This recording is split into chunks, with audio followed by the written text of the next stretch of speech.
Hi, I'm Barry Mitchell, and welcome to Simply Science. Well, it's summer, and in a normal year, that would mean throngs of tourists crowding our streets. But this year, we have some unexpected visitors, dolphins. It was this video by Callyanne6 on Instagram that started the buzz. What began as two arching dorsal fins exploring the Brooklyn side of the East River turned into three. And that turned into a whole lot of media coverage. All right, you're not going to believe this one. Dolphins were spotted swimming in the East River off Greenpoint, Brooklyn. We have some video tonight, new video of a pod of dolphins taking a swim in the East River near Brooklyn. But that video left us with more questions than answers, so we turned to Hunter College professor and dolphin cognition expert, Dr. Diana Reiss. Well, I was pretty excited when I saw the video. When you look at that video, what is it that you see? I saw three common dolphins, and these are actually called short-beaked common dolphins, and they look fine to me. These short-beaked common dolphins typically spend the winter in slightly warmer water, ranging from Cape Hatteras, North Carolina, up to Delaware. In the summer, they come further north and range all the way up to Canada. But dolphins aren't the only marine mammals making their presence known in New York waters. A BBC film crew caught this humpback whale waving hello off of Coney Island. And these humpback whales started to smile for the camera off Suffolk County Shinnecock Inlet and decided it was time to move in for a close-up. Dr. Howard Rosenbaum runs the Ocean Giants program for the Wildlife Conservation Society and says humpbacks are not the only supersized creatures in our waters. We have other animals like minke whales and sei whales. Now, some of these animals may be coming here to feed. Some of them may be passing through on migration. We also have the second largest animal that's ever lived, fin whales here, in regular periods during the year. We have one of the most endangered animals on this planet, the North Atlantic right whale. And these animals are in serious trouble. They're critically endangered. They suffer threats from getting hit by ships and getting entangled in nets. And, right now there are less than 400 animals on this planet. Unfortunately, not all marine life encounters in our area are positive. These common dolphins, like the trio spotted in the East River, were found stranded on various beaches on Long Island. There could be illness involved, there could be, entanglement issues, there could be ship strike issues, there could be a variety of different scenarios why an animal may strand. Organizations like the New York Marine Rescue Center are trained to help and offer this advice if you come upon a stranded animal. The Rescue Center says, do not get close to or touch the animal. Do not try to put it back in the water. It could stress the animal out more and lead to further injury or even death. But the organization says you should take pictures and video of the animal after you call the New York 24-hour Marine Rescue Hotline at 631-369-9829. For the dolphins that are off of the New York waters, do they need our help and our support? Yeah, well, the water's getting better, cleaner, and that's good news for us and for dolphins and whales. But, we have shipping lanes out there, and it's really important that we know more about these aquatic residents so that if we need to have better management and slow down boat speeds at certain times of the year when they're more prevalent there, when they're doing more surface feeding. So even though whales and dolphins are headed back to New York City waters, they still need our help. And if you head to the beach this summer, make sure you bring some binoculars. You never know what you might see. I'm Andrew Falzone for Simply Science. What is cryptocurrency, and how does it work? Our Ari Goldberg tries to crack the code. Even if you're not a tech or economics person, it's hard to escape hearing about cryptocurrency. Bitcoin, blockchain, mining, the words pop up more and more often in news cycles. So we spoke to Professor Edward Lehner to make sense of cryptocurrency, in layman's terms, and the technology behind it. To be honest with you, I almost don't know where to start with this. I know Bitcoin can be treated like money, But what is cryptocurrency? So in answering that question, if you have a Bitcoin, there is no physical Bitcoin. It's digital code that lives on a network. So for example, once you have the Bitcoin, you can show and you can prove that you have it, but there's nothing physical about it. Having a digital code that lives on the internet as money can be a strange concept. But just like normal money, there are markets you can trade cryptocurrency on. And you can save your cryptocurrency in special custody services, which will hold on to them for you like a bank. Most cryptocurrencies are based on similar technology, but Bitcoin is the oldest and most popular. It's often in the hope of storing their money in something other than the US dollar, which really, in no small way, is a very revolutionary idea. So the idea that the dollar will be worth less over time is really important because there's no cap on how many dollars there can be in the world, but there will only be 21 million Bitcoin in the world ever. The thought is that whereas a government overprinting money can cause inflation, Bitcoin will hold its value better since there will never be more of it. A deflationary model, limited supply, higher demand. But who says there can only be 21 million? Well, the programming does. Now, the Bitcoin protocol was put on a website and you could download it. It is, you download the software, it already has these pre-configured notions of how many will be released, how you win Bitcoin. So all of these protocols were baked into the software, and some of them can't be changed. Pretty much, any computer that's running Bitcoin protocol is bound by Bitcoin's programming. Part of that is the 21 million limit, and part of it is that the coins are released in blocks. That's where the name of the underlying technology, blockchain, comes from. It's called blockchain because every 10 minutes in the Bitcoin network, there was a new block. In other words, 50 Bitcoin would be released every 10 minutes, and so on and so forth, building each block on top of each other. It's akin to a ledger, in that each new block records all the transactions and coins released during it, and then it is added on to the previous block, in a chain. All of it recorded publicly for all computers on the network to verify. So when the blocks are released, when the coins are released, who gets them? There's a random number that's been selected by the protocol that computers compete for. So if my computer's on the network, your computer's on the network, the protocol will be looking for a certain number. And the only way to go through it is for the computer to make thousands, if not hundreds of thousands of guesses until it gets the appropriate number. Once that number is gotten, you get those 50 Bitcoins. So it's a mathematical problem that's set by the protocol, and our computers just keep guessing and guessing until they win, until they figure out what the right number is. This is called mining. In short, for new coins to be released, the Bitcoin programming chooses a random number, and then all the computers connected on the Bitcoin network all try to guess it. Be the first computer there, and you can win that block's coins. And the stronger the computing power, the more guesses you can make, the better chances you have to be awarded Bitcoin. And while these blockchain ledgers are public, that doesn't mean users' identities are public. That's where the crypto of cryptocurrency comes in.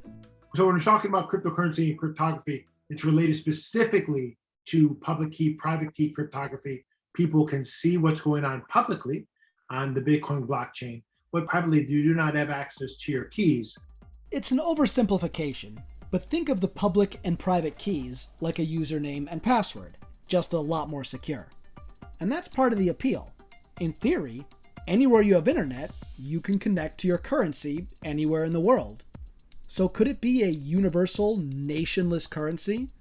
Of course, that's all part of the experiment. The question of who will accept it. Right? We've been only experimenting for this for 12 years, so I don't want to seem as if I'm a full believer, but the combination of the cryptography, with the combination of the decentralized network, in combination with the deflationary model, is really compelling. For Simply Science, I'm Ari Goldberg. Have you seen all those ugly gray cell towers across the city? Well, one company is using a combination of science and artistry to hide those towers in plain sight, improving cell service and aesthetics. Here's Donna Hanover. Wireless communication towers that give us cell phone service can be camouflaged in surprising ways. 5G cell service will be faster and support things like driverless cars, but the millimeter wave signals it uses don't travel far and require even more towers. Like these wireless towers, they can be made to look like church spires, water towers, boulders, silos, tall clocks, and flagpoles. Mark Schmidt says his company, famous for building theme parks and zoos, created the first disguised tower about 30 years ago near Denver because the community wanted wireless but not an industrial look. They said, you need to conceal it. Why can't you make it look like a tree? So the Larson Group, now part of Valmont, built the famous monopine. The options for natural disguises have grown to include other kinds of pine trees, as well as various palms, elms, and eucalyptus. They don't start out looking like trees, but with heavy work to fabricate the steel base and lots of creativity to mimic Mother Nature, we can change the appearance of the bark, of the foliage, the color of the foliage, the diameter of the foliage, and create the appearance of many different types of species. Originally, macro towers provided most wireless service, but as people wanted to use their mobile phones more, many areas added small cell towers about 20 feet high to bump up the amount of signal available. 5G small cell towers require line of sight, so an uncluttered disguise is helpful. This is one of the 5G cacti that we produced for the Phoenix area. We hired a botanist and had that botanist go out, take a look at the dimensions, the form factor of the saguaro cacti, the taper at the top, the taper at the bottom, the way the colors blended together. You've got a model of a tower there. I do indeed. They're rather tall. I mean, these in nature can be, 20, 30, 40 feet tall. And with ours, if you take the top off, you have antennas that are inside of the structure here. There is science in terms of botany, and there's science in terms of the technology that needs to be provided so people can talk to each other or text with each other on their cell phones. Yes, these are fans that run to keep the equipment cool inside. There are different doors. There's one here, there's one over here. And what those doors allow is access to get in there, maintain, install antennas, radios, and other equipment that is all concealed within this structure. For small cell towers, many cities are adapting traffic signals and utility poles or hiding them behind panels on buildings. In New Orleans, wireless towers double for signage posts. San Antonio has adapted streetlights to host wireless equipment, and New York has done some of that too. This is the Roosevelt Island pole. They wanted it to be, a simple but elegant design. You have luminaires that match the luminaires on other surrounding streetlights, and then the equipment that's necessary to provide the signal that's broadcast and transmitted by the antenna at the top. Many places that celebrate their heritage say disguising wireless technology keeps the original feel of their hometowns while opening up to a high-tech future. I'm Donna Hanover for Simply Science.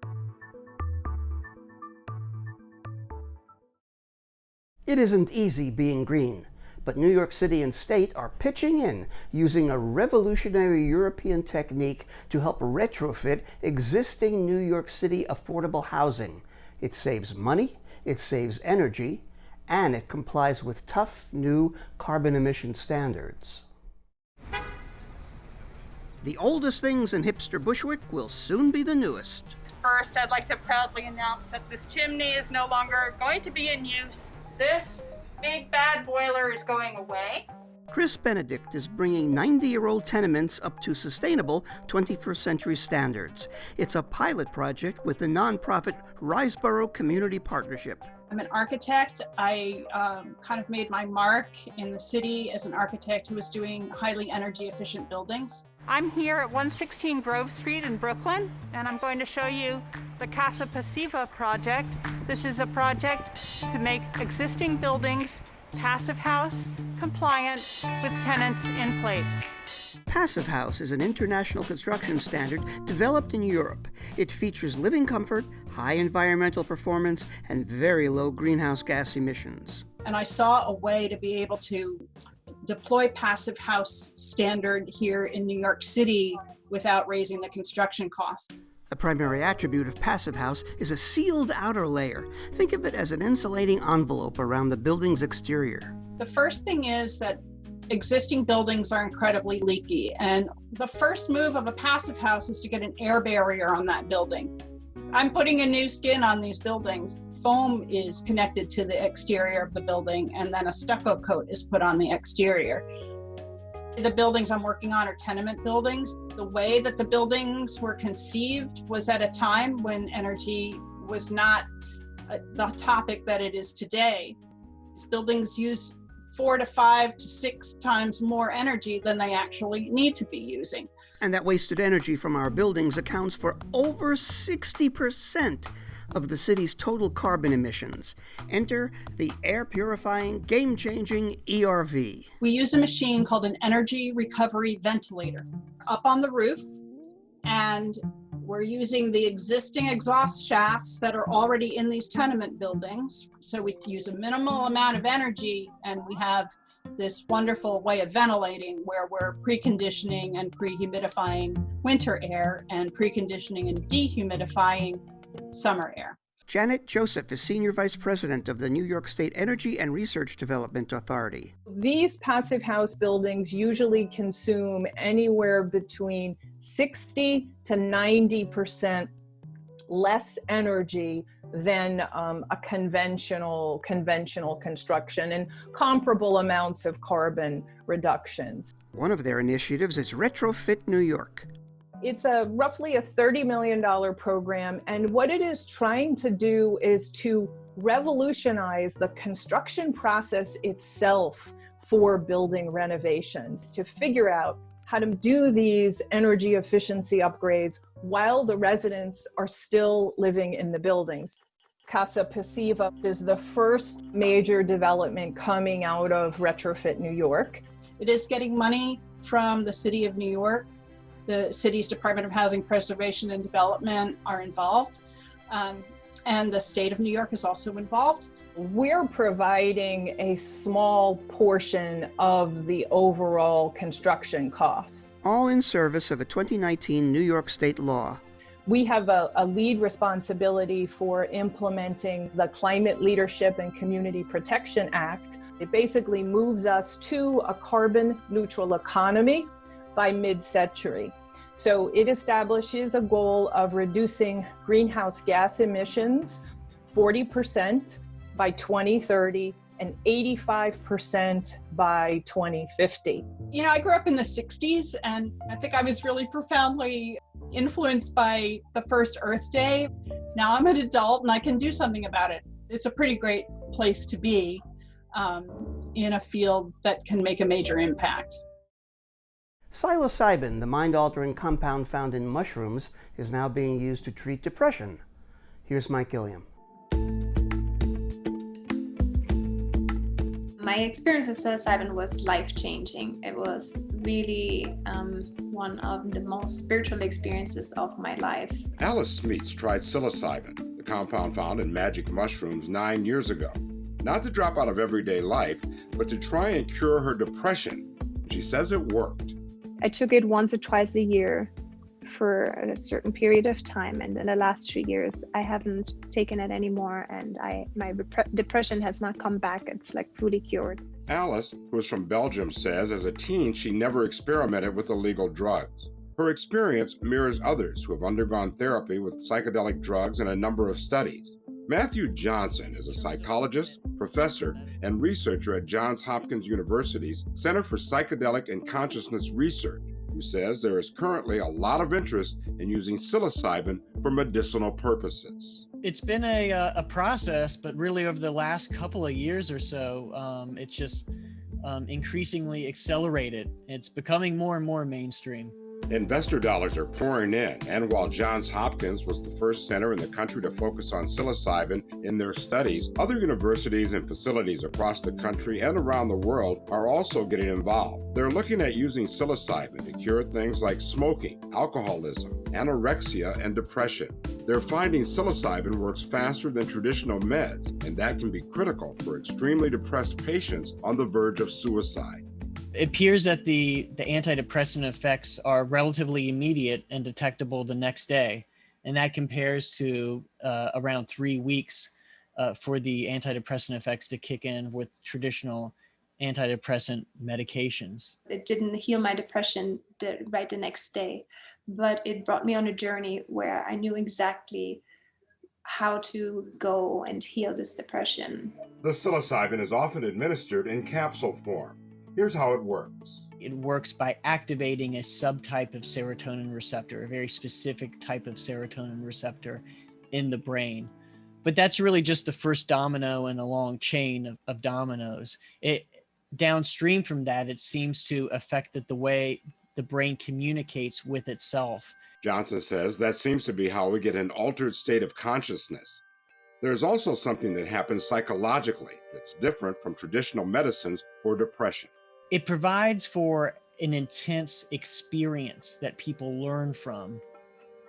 And we see time and time again that the nature of the experiences people have predicts whether they're going to be improved long term.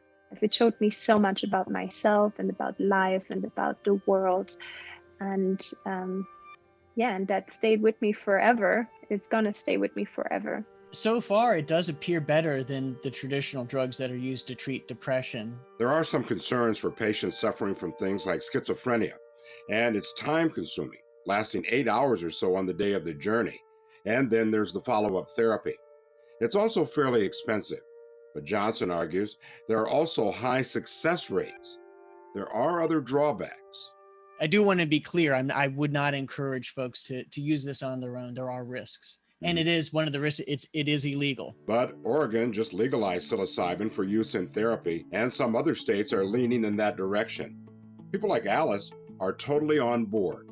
Would you recommend this for others? Yes, absolutely, absolutely. I mean, I made it my life mission to bring this to others because it helped me so much. We found large reductions in depression symptoms in individuals who are really suffering. So if those results hold up, I think we're well on our way to approval for treating depression. I'm Mike Gilliam for Simply Science.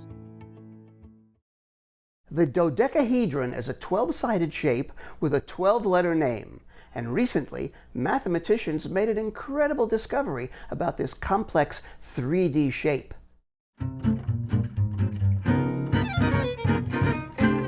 The platonic solids, they're the most regular three-dimensional shapes that exist in the universe. If you start with polygons that you learn about in grade school, you can say, well, what's the most symmetric possible triangle? And you get the equilateral triangle where all the edges have the same length and all the angles are exactly the same. And so then the ancient Greeks wondered, well, what can you get if you look at three-dimensional objects? Well, now you don't just want the angles and the side lengths to be the same, but you also want the faces to all be the same. And the amazing thing is that you end up with only 5 possible platonic solids. The ones built out of triangles are the tetrahedron, the octahedron, and the icosahedron. Cube makes the only one with squares, and the dodecahedron the only one with pentagons. The antisocial jogger problem, as we posed it, is instead of having a platonic solid that you could hold in your hands, imagine one the size of a planet. And now you put a house at every one of the corners. So just a cube is a perfect visualization to keep in your mind for this. And the question is, if you start at your house and jog in a straight line, can you come back to your house without ever hitting any of the other houses? Our framework, it didn't just address the dodecahedron, it addressed all of the platonic solids. And we wrote a computer program. The program would generate all possible paths from, one of these vertices to itself and solve the antisocial jogger problem. And it was really cool because you would run the program and it would produce what was called the empty set. And the empty set is the set with nothing in it. meaning that there's no way to get from one of these vertices to itself. We're looking at this and we say, well, okay, the answer is no for the tetrahedron, it's no for the octahedron, it's no for the cube, it's no for the icosahedron. Therefore, it must be no for the dodecahedron. And for some reason, our computer program would not give us the empty set. And so we figured, well, obviously there's something wrong with the code. We made a mistake. And so we just sat down at one point, took the simplest one and said, can we actually draw a picture out of this? And then we were just absolutely stunned when we got one of these trajectories on the dodecahedron. The existence of a trajectory, I think someone absolutely could have sat down and just drawn the thing if they really just tried. However, mathematicians always want to go farther than that. Once we know something exists, then you ask, well, how many are there? And it turns out that for much more abstract reasons, there actually are infinitely many. Even though there are infinitely many of these possible trajectories, there's actually 31 classes of them. I always like to use this when teaching, and I actually work with students local to Brooklyn College at one of the high schools there. And it's fun to be able to say, you know, look, here's a theorem, here's something new, but it was proven in 2019. And it's not something out of a textbook that was proven thousands of years ago. I mean, it's like, look, I proved this, I'm standing right in front of you, and you could do the same thing. And if you really work hard, then, you know, you might be able to do this. And that's our show. Remember, you can always reach us at tv.cuny.edu, Facebook, YouTube, and Instagram. I'm Barry Mitchell. Have a happy, safe summer, and we'll see you next time on Simply Science.